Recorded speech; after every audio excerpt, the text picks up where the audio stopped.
আসসালামু আলাইকুম। আপনারা সবাই কেমন আছেন? আজকের রান্না বান্না দেখুন।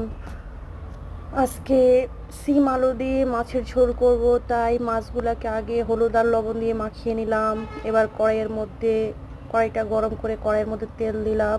তেলগুলা গরম হওয়ার পরে মাছগুলো এবার তেলে ছেড়ে দিলাম, ভালো করে ভেজে নেব। মুচমুচে করে ভেজে নেব জিনিসটা।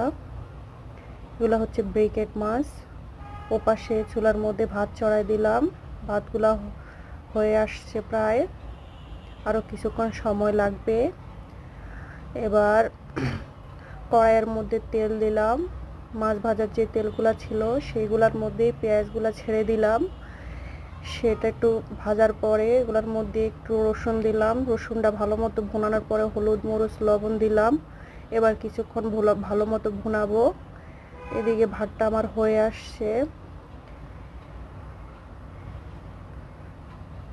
এবার মশলাগুলোর মধ্যে আরও একটু পানি দিব, জিনিসটা আর একটু ভালো মতো ভুনানোর জন্য। আসলে মশলা ভুনানোর মধ্যেই যে কোনো তরকারি বলেন, মানে সবচেয়ে মেন মজাটা ওইখানেই থাকে।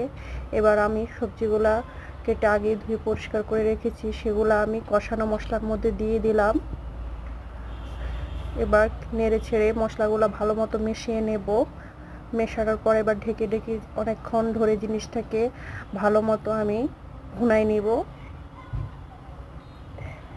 ঢেকে ঢেকে কিছুক্ষণ পরে আমি ঢাকনা তুলে দিলাম। ঢাকনা তুলে নাড়াচাড়া করে দিলাম যাতে নিচটা লেগে না যায়। ভালো মতো তেল উঠে আসা পর্যন্ত জিনিসটাকে ভুনাবো। ভুনানোর মধ্যে অনেকটা আসলে তরকারি ভালো মতো অনেকটা তরকারি হাফ সিদ্ধ হয়ে যায়। এর মধ্যে আমি টমেটো আর কাঁচামরিচ কেটে রাখছিলাম, সেগুলো তরকারির মধ্যে দিয়ে দিলাম। সেগুলো একটু নেড়ে ছেড়ে দিলাম, ভালো করে নেড়ে ছেড়ে দিলাম। এবার কিছুক্ষণ রেখে তারপরে এটার মধ্যে আমি দিয়ে দিব কিছুটা পানি ঝোলের জন্য। পানিটা বলক হয়ে আসা পর্যন্ত অপেক্ষা করলাম। বলক হয়ে আসছে, বলক হয়ে আসার পর আমি মাছগুলা দিয়ে দিলাম। আজকে বেশি কিছু রান্না করব না, একটা তরকারি রান্না করব।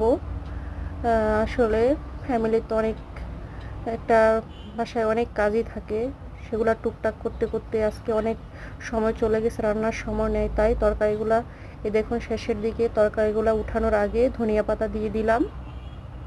ধনিয়া পাতা দিয়ে চুলার উপরে কিছুক্ষণ রাখলাম। এই দেখুন আমার তরকারির লাস্ট লুক।